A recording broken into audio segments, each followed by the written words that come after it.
Hi, I'm Deborah Hamilton. Welcome to my podcast, Why Do Pets Matter? 10 years ago, with my iPhone and a script, I recorded the first episode of the Ultimate Pet Resolution Summit, which chatted with experts about conflicts over animals. Our conversations were intimate, honest, and illustrated how disagreements over animals occur and how those disagreements can reshape people's lives and relationships. In November 2019, I started Why Do Pets Matter, a new podcast that continued these informative discussions. I'm so excited to have you here with me, continuing my exploration into a more meaningful conversation about why pets matter to all of us. My guests and I will share ideas, stories, and experiences straight from the heart, unscripted and holistic. From the bravest moments to the most brokenhearted, we will explore how to resolve disagreements over animals differently. One thing I know for sure is I want to have more meaningful conversations that will help all of us unlock that deeply felt human-animal bond that drives the emotions of conflict. Today, I have the distinct honor of interviewing Dr. Chris Lazina. I have to tell you, he's a psychologist, he's a retired professor, he's a best-selling author, and he's also a researcher. There'll be some research links at the bottom of this podcast so you can learn more about what he talks about in the podcast. We look at how pets really are our unwavering friends and how social norms sometimes make it difficult for men to actually articulate how important their pets are to them. They feel really vulnerable. He also talks about the emotional intelligence that is cultivated by owning a pet and caring for a pet. And we wrap up by talking about how the pandemic and pandemic puppies and people learning how to care for them or maybe turning them in is not necessarily the end all and be all, but rather a case-to-case symptom of how we return to the new normal. So let's listen to what Chris has to say. Hi, it's Deborah Hamilton, and today on Why Do Pets Matter, we're interviewing Dr. Chris Lazina. He is a licensed psychologist, a retired professor, and he helps people who are in distress, whether or not they lost a dog or if the dog is part of their recovery. I love talking with Chris last week because we just had so much in common. So I invited him on Why Do Pets Matter to tell us more about what he does. Chris, welcome. Thank you, Deborah. I appreciate being here visiting with you.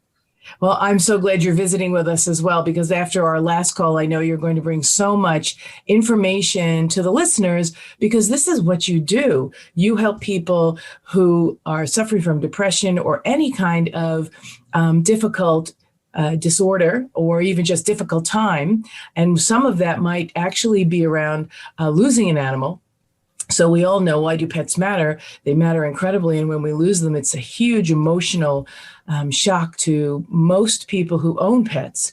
And being able to talk to someone about that who's empathetic and compassionate is really key. So I want to thank you for what you do.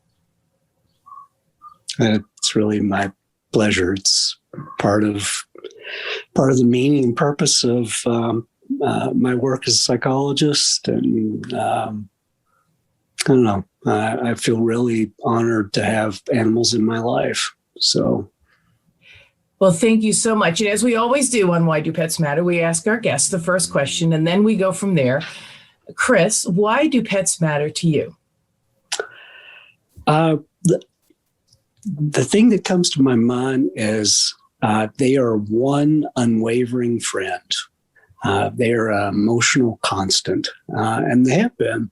Most all my life, growing up with dogs and the importance of those dogs within my big Southern dysfunctional family, and having my dog growing up sit on the porch in the backyard, and we would talk about things going on in the house. And I didn't know this going through graduate school, but now looking back, I realized that the way that my dog, whose name was Scooby, back then taught me what it meant to be a good listener.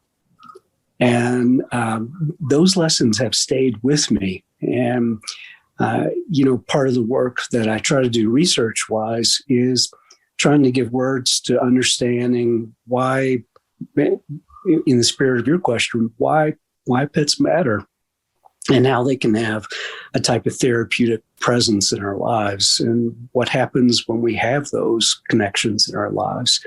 It ends up being a complicated thing that I've thought about a lot and done a lot of research in, and certainly seen in my practice as a psychologist. But boy, to have one unwavering friend in your life, we all need at least one of those. And sometimes those friends are on four legs instead of two. It's interesting you started out with Scooby and the beginning, because I think most people who are probably listening to this podcast had a Scooby in their life when they were children. And if not, they longed for a Scooby in their life as children. But it gets so difficult to articulate that need and that feeling to animals when we're adults. And I know you work with men a great deal of the time about their relationships with animals and how they really support them. It's interesting that unwavering friend, when you become an adult, is sometimes very difficult to share the depth of your love and affection for these animals. It's really true. And all of that, in my mind, all of that is based on a particular premise prevalent in more contemporary psychoanalytic approaches to psychology. And that has to do with the idea that we really are wired to be social creatures. We are wired to make and sustain connections, not just in the formative years, but throughout our lives. And we need that presence of at least one other to not just keep us afloat, but help us flourish. Given that there's such a prevalence in terms of the kind of strains that are put on people, and sometimes people refer to these as adverse childhood experiences, ACEs, or in more technical jargon, sometimes they're referred to as developmental traumas. They're things that get in the way of helping us fully form and develop our emotional well-being and our sense of who we are and our sense of self. And we need that one unwavering connection, not just growing up, but throughout our whole lives. And that's really where there's this intersection between why our pets matter and the work I do predominantly with male clients, though I also work with women. But we could talk about this, but some of the socialization, especially in Western culture, is, men are the exception to that rule. We're not really social creatures. We don't need connections. In fact, that's a mark of our established manhood, that we're lone souls traveling through the world. But that's really not the case. Even those folks who really try to disavow that part of themselves, that relational part, it's a part that shows up when they're in contact and really bonded with their animal companions. And that phrase itself, animal companion, in the literature, it really is about a pet that becomes a friend or family member. It's funny because we do refer to them as man's best friend, right? So right there, that gives you a connotation of what they're supposed to be. However, as you were talking, what was running through my mind, and I'm sure this has run through your mind a million times, are all the movies we saw when we were younger, My Friend Flicker, Oliver, Old Yeller, all of them having to do with animals that really made an impact on a little boy or a little girl's life. And then the boys had to be tough, and had to do things. I loved when you said, it isn't necessarily something that is easy, that comes easily to the male of the species, as opposed to the female of the species, who have, I think, taken on these animals as children far earlier than anyone else, because they are these unwavering friends and confidants. So tell me a little bit about what you think when you think of things like Old Yeller, that this is what a little boy is going to go to the movie theater and see. And so you're allowed to love a dog, really, really tough. But then, you have to be all grown up, or in the connotation, be a man and do what's right. And that's got to be crushing when you really have such a beautiful and wonderful relationship with an animal. I think it is really tough. And it's, I think for some males, whether that's the boys growing up or adult men, this connection with animal companions flies below the radar of kind of social expectation. Like, all right, well, I'm not really a social creature, and except for my dog. My dog doesn't count because he's a dog. But you discount that relationship, right? That's right. That's right. But it's funny. I mean, a colleague and I did a couple of years ago looked at an issue related to what we're talking about, because, the study found that men who adhere to more traditional male gender roles, like being stoic and containing their emotions and feeling like they're really independent and again, not in need of other people in their life. And those men were men who felt connected to their animal companions, especially their dogs, but there was a real tendency to underreport it and to kind of keep it hidden from other people in their lives. And I can tell you a story. When I was teaching not too long ago, and a graduate student and I were talking about this, and she said, "Oh, I know exactly what you're talking about. My dad is probably the most macho guy I know, and he has this little dog, and never thought he really was that close to it until one day I looked in the window of the house, and he was there with his dog and doing baby talk and cuddling it. And then he felt like somebody was watching, so he all of a sudden stopped." And that's really telling in terms of what that kind of study represents, that there's this tension between, well, this is a connection that's really important to me, but I'm not really sure other people are going to understand it. So it actually could make me be seen to other people as less manly because of that. So what I'll do is just downplay it. I'll say it's not that important, or I'll even kind of like try to hide it from folks. So I think that's really indicative of the kind of issues that we're talking about, and not just with men, but given that I work with a lot of males, it's something that's really prevalent in terms of, okay, you need this one unwavering friend, but you're really not supposed to acknowledge that it's there.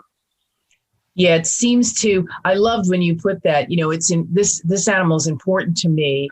I'm not so sure that others are going to understand how important this animal is to me, or even, want to know how important this animal is to me. So I'm just going to hide it because I might be seen as less masculine because this animal, means so much. However, on the flip side, I know you've probably seen that some of the greatest advocates for disenfranchised animals are motorcyclists, bikers, with tattoos and leather. And the littler the dog, the better. And so there's that ability, I guess, when you can collaborate with others like-minded who love animals, then maybe you can find the strength to say, okay, this tension I can release here. I have fellow colleagues who also find animals, especially I love when you said it was a small dog. Here are these big macho guys who lift weights and things and have muscles upon muscles, and yet they have teacup poodles or little chihuahuas, which, really are indicative of the fact that it is this unwavering friend that they've become attached to. Well, so we can take a little bit even further than that in terms of some of the research that looks at men and their dogs. And a couple of these are studies that came out in a book that I did with some colleagues a couple of years back. And this theme is found all across the lifespan for adolescent boys who were in various juvenile detention facilities and programs. Their participation in training dogs actually led to an increase in emotional intelligence. So that's important there. And then one of the things I see over and over again, and this is a middle-aged man dynamic, is the research really supports the idea that as men get older, their social networks shrink and shrink to the size of a postage stamp. So that might include a significant other and their dog. And a study that came out by a colleague of mine about 10 years ago looked at, for middle-aged men, who are they most likely to turn to in moments of distress? Like, who's the person who kind of cheers them up, helps them make it through the dark night of the soul? And for 41% of men, that person was their dog. And the dog was the person they turned to more so than their parents, their best friend, their siblings. The only person that rivaled the dog was their significant other. So when we're talking about these kind of findings, they put it into a perspective of men really are social creatures. They might have ambivalent feelings about letting other people know that, but with their dogs, there is something going on there where that bond feels secure and safe enough where this relational part of them can really come out and connect. That's really a significant part of the inner world of a male psyche, that there's this conflict, but when there are moments, and we really are trained to do this in our socialization, to be able to pick up when there are moments when it's really safe to finally open up. But most of the time, had this kind of suspicious, on guard perspective that people are not going to get us and they're going to think less of us for showing these more vulnerable parts. With our dogs, it's different. You know, it's funny because vulnerability is the hardest thing to overcome when you feel vulnerable, to have a conversation that opens you up.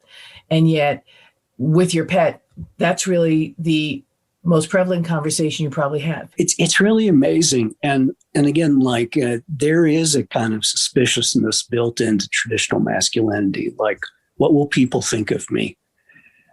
So when you find a connection that allows you to drop your guard, not only is that really important, but it's also very telling in terms of the kind of purity of that connection. Like, I can really count on fill in the blank, and in this case, my dog, to be a steady support, somebody that I really trust. You know, I love what you're talking about, because it's so important with why pets matter, in that at the beginning of our lives, it's so easy to become connected to your pet, be it a bird, a horse, a lizard, a snake, a dog. And then it seems as we age, some people, and you probably have this in your practice, some people continue to take that unfettered relationship, friend, just really important life force with them. And others tend to try to go it alone. And in your practice, how does that work for them, especially if, say, they're going on to a professional career? I know that a lot of veterinarians in my neck of the woods, some of the work I do, they have a number of dogs, or they don't have a number of dogs, and the pressure really is tough on them. Mm-hmm. Well, I mean, I really think this is a lot about a kind of notion that how, not just that animal companions are really important, but the kind of psychological roles that they play for us.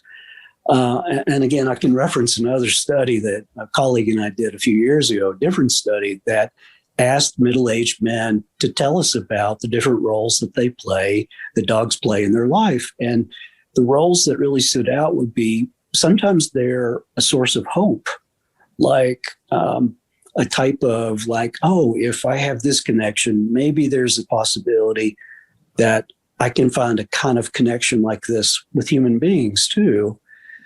Some of it can be a kind of a role model too. I mean, some people will look to their dogs, both men and women, look to their dogs as, wow, this dog is in some ways showing me how to be better at being in relationships.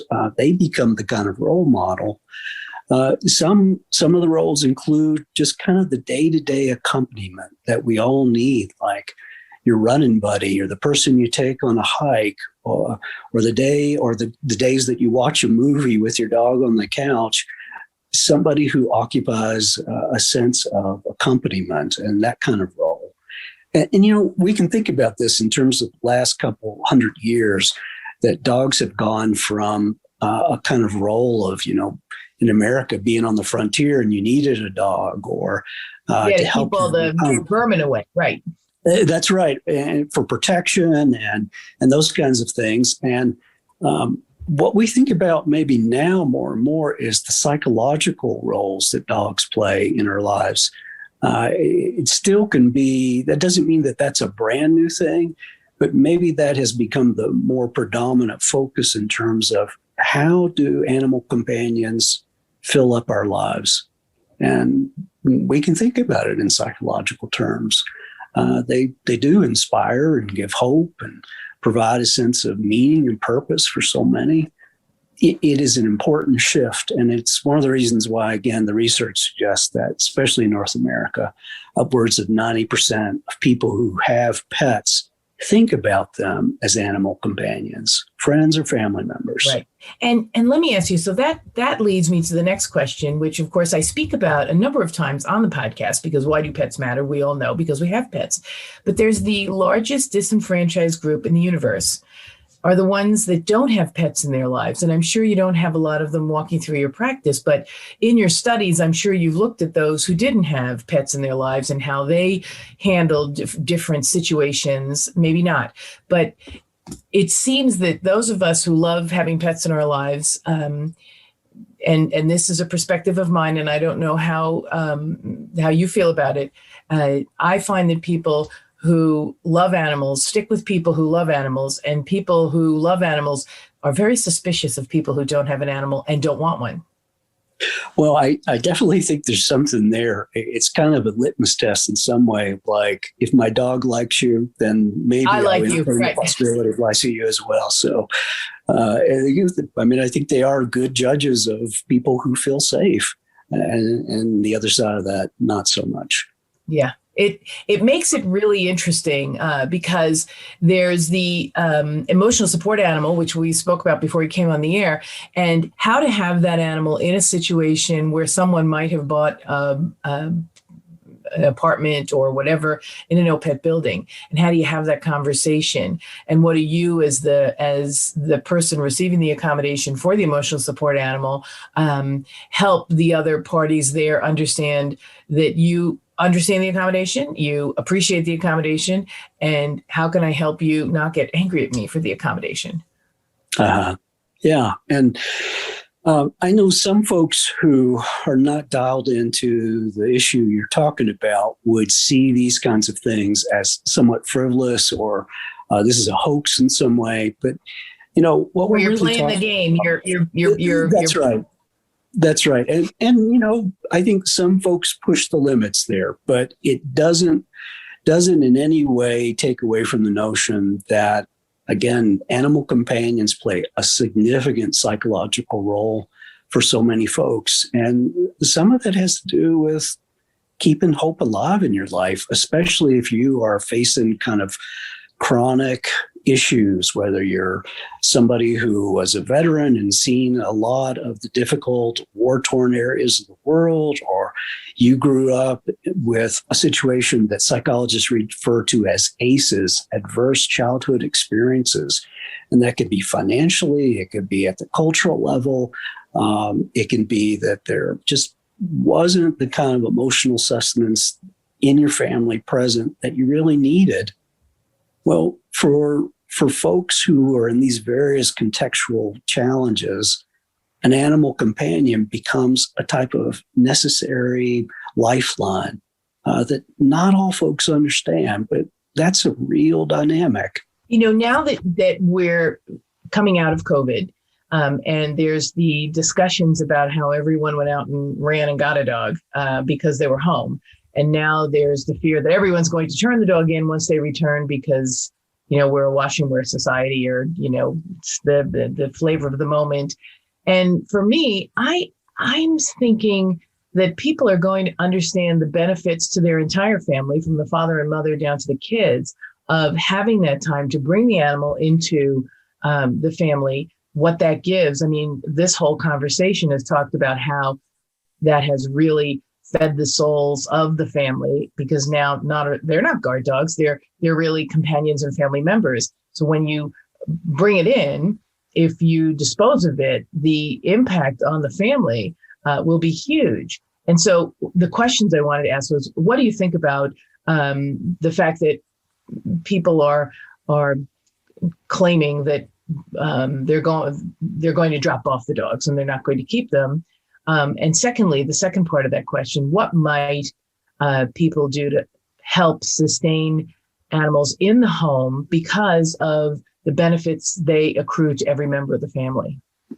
Sure. Really important questions. I mean, one part of this, I mean, I think the stereotype would be that, there are these soulless people who adopt dogs for their own benefit. And now that they can get beyond pandemic reaches, time to get rid of that dog. There are no doubt some folks out there like that. But I think when we're talking about issues of relinquishment, it's so difficult and it ends up being very complex. We've gone through almost a year and a half of a pandemic thereabout, and folks are financially tapped. It doesn't mean that they're in a better place because the pandemic has gotten better. Financially, there's a backlog of different kinds of things that are taxing. And some of that has to do with, well, you can't afford to be in the place that said that they would allow your dog to be. So you are put in a place, really difficult place in terms of, what do I do with the dog? My landlord won't let me keep them, or I have to move to a different place to downsize even more. So those are very real issues. And again, there's a part of some folks who would be like, well, they're just not caring. They're going to give their dog away after all their dog has done for them. There are some folks out there like that, but I'm going to argue that the vast majority of folks who have to relinquish a pet, it's done with a broken heart, not a stone cold heart. I think that's a different kind of deal. I'm so glad you said that, because I've been talking to a number of people who are, really lamenting. And there was a study that made some people cringe that said they aren't dropping the dogs off. And I actually think the same way you do. I think if someone has a tremendous shift in their life, the dog is the last thing they want to get rid of or to place. However, if it comes to a roof over their heads or food for their children, then that might be something that you need to consider, because that's what you need to consider. And I might be blasphemous by saying that. However, we're not walking in their shoes. And I know as a psychologist, that's probably one of your mantras. You want to hear people tell you what they feel like in their shoes, and it's okay. And can we be compassionate, empathetic, and help them? Maybe give them food, maybe find them another place, a shelter that allows pets. Let's not judge. Let's, problem solve. Right. And just to be really clear, I feel incredibly protective of the animal companions in our lives. So I'm not in any way offering a free pass to people who are not responsible. The other side of that is this is an opportunity for a sense of community to emerge, where people who are placed in a situation where relinquishment is a real possibility, that there not be a sense of shame about reaching out, about like, what can the community do if I can't keep this dog or cat? What can the community do to help me find a home that can be more of a forever home for them? Or even a temporary home until I get my feet on the ground. Maybe that's right. That's right. I love the way you put that, because that's exactly how I feel, and maybe have not said it so eloquently, but then that's why you're the best-selling author. The community needs to engage to problem solve as opposed to blame and shame. Because as you said, most people are not soulless. However, they have to make tough decisions. And if we can help them say, well, that's one way to do it. That's the mediator coming out and me saying, well, that's one way to do it. Tell me what the best outcome would be. And maybe we can facilitate a way to do that instead, which would be, let's keep the dog for the kids. Let's keep the dog for the family. Let's see if we can figure that out. Mm-hmm. It really does. I mean, there is a potential sense of community that maybe that is the kind of silver lining in the clouds of the pandemic is for animal companions, can there be a sense of community that emerges that allows these conversations to happen, and for people who really need support to be able to find it? Chris, I love this conversation. I'm so thrilled we are here together, because understanding that this unwavering love and support from an animal, that's so important in our lives. Sometimes, if we're lucky enough, like my kids were, start when we're young children because our parents have a dog when we're born, or get a dog when we're old enough. And these are our confidants. These are our diaries, right? If our animals could talk, God forbid, right, Chris? I don't know about you, but if my dogs could talk, it would be really not good for me when I was young. I told them about all my terrible escapades. But going forward, they absolutely have kept us going. And maybe the pandemic, one of the silver linings is people who didn't have time to find that unfettered relationship with an animal now have it. And maybe in your practice, you'll see a shift for the better. Well, I sure hope so. I mean, I think there is a way that this kind of connection teaches people. And even if you weren't an animal person before, there is for some folks, a learning curve where it's just like, oh, I get it now. I get it why people become dog people or cat people. And I can quote Freud here because he was a really big dog lover all his life. And he talked about the difference between dogs and people. And his experience was that, dogs offer a type of pure love that's really made up of an unambivalent way of approaching and relating to us, unlike people, Freud suggests, who can really, at their best moments, see temporarily beyond ambivalence, even with the people they really do love. And we don't see that with dogs. And again, this is directly from Freud. Dogs love their friends and bite their enemies. There's a straightness in that kind of a communication that, consciously or not, we start to trust if we're around dogs long enough. Like, they are going to offer us feedback that, we're being a little too intense right now or a little too gruff. And they'll tell us. They'll tell us by backing away, or they'll tell us by showing that they're upset if you know how to look for the signs. But again, that's a part of a really important relationship, that you have someone who would be that direct and honest with you and in an unfiltered way. And so pure. I love you said that, because there are a lot of people who say if your dog growls or your dog isn't always allowing people to do whatever they want to it, especially children, then it's not a steady dog. And as I said before, my kids are really lucky. I had dogs before I had kids.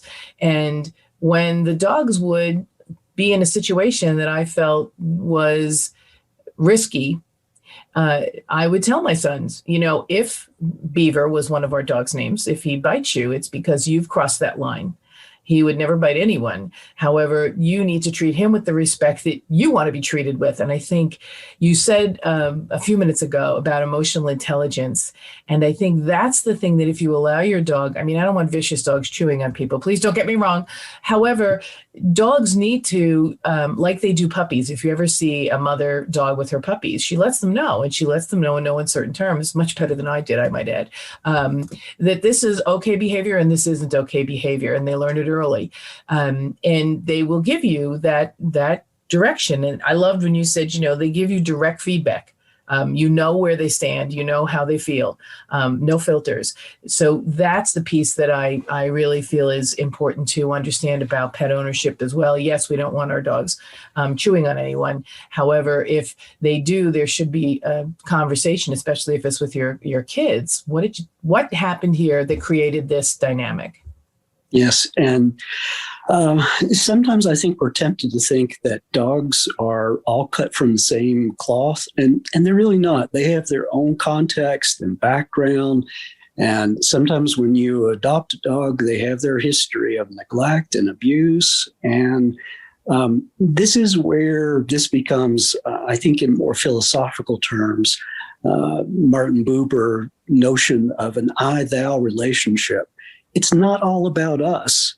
It's about the importance of the connection that we receive from a dog, but it's also important in terms of us really thinking about the dog and their well-being too. And in that way, it is a type of a sacred relationship where it's like we really are honoring the connection, and it's really not a one-way direction and connection. It's really two-way. But for us to be able to do that, that means we have to learn about kind of what are the limits of our dog. And if they've had a difficult time, there's something potentially healing for folks to be able to offer good things to our dogs, maybe things that we never received ourselves growing up. So again, it becomes a very complex dance in terms of the give and take in any important relationship. And that's true too when we're talking about with our animal companions. You know, the two things that come up for me are Roger Karas's statement, which is dogs aren't my whole life, but they make my life whole. I truly believe that is perfect, short and sweet. And the other one is, I wish I was the person my dog thinks I am. I can always strive to be the person my dog thinks I am. And I think both of them relate what we're talking about here on Why Do Pets Matter is our pets see us in our best light. Regardless if we've deserved that, but they see us in our best light. And maybe if we can move forward in our lives, seeing both our pets and other people in their best light, we might have a little bit more compassion and empathy for each other. What do you think, Chris? Well, I really like that approach. And I often think about sometimes when I get a chance to visit with people on podcasts and radio programs, my dogs are right underneath me and they're in the next room today. But at some point, there's usually some kind of stirring or kind of joyful barking. And I always think about that as the dog is kind of rooting for us. And I usually think about that in larger scale terms too, that in the best moments, our dogs continue to root for our better selves, that they continue to grow and we learn how to be with each other in better ways. They know we're in there. They're trying to dig us out like a bone out of the ground. They're trying to dig us out. They know we're in there, and they're relentless in digging out the best of us. So, Chris, you know, this is such a fabulous conversation. I hope everyone enjoyed it as much as I have. I'm going to ask Chris if he'll come back. And also, I'm going to ask Chris to send me some of the research papers he referred to. So anyone who wants to do a little bit more reading about the studies that Chris was involved with will be able to get that link. Chris, thank you so much for being here. I hope you enjoyed it as much as I did. It's been my pleasure, Deborah. I hope we have a chance to visit again in the future.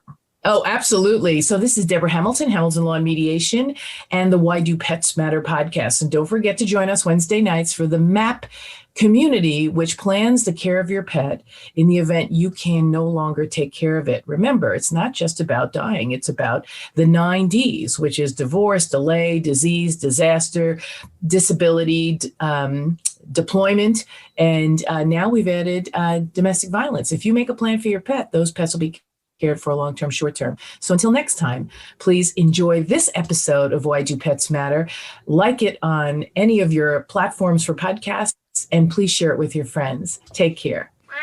The Why Do Pets Matter podcast drops every Thursday and can be found on whichever platform you find your podcast. Subscribe now, invite your friends, and I cannot wait to have you join me in these conversations.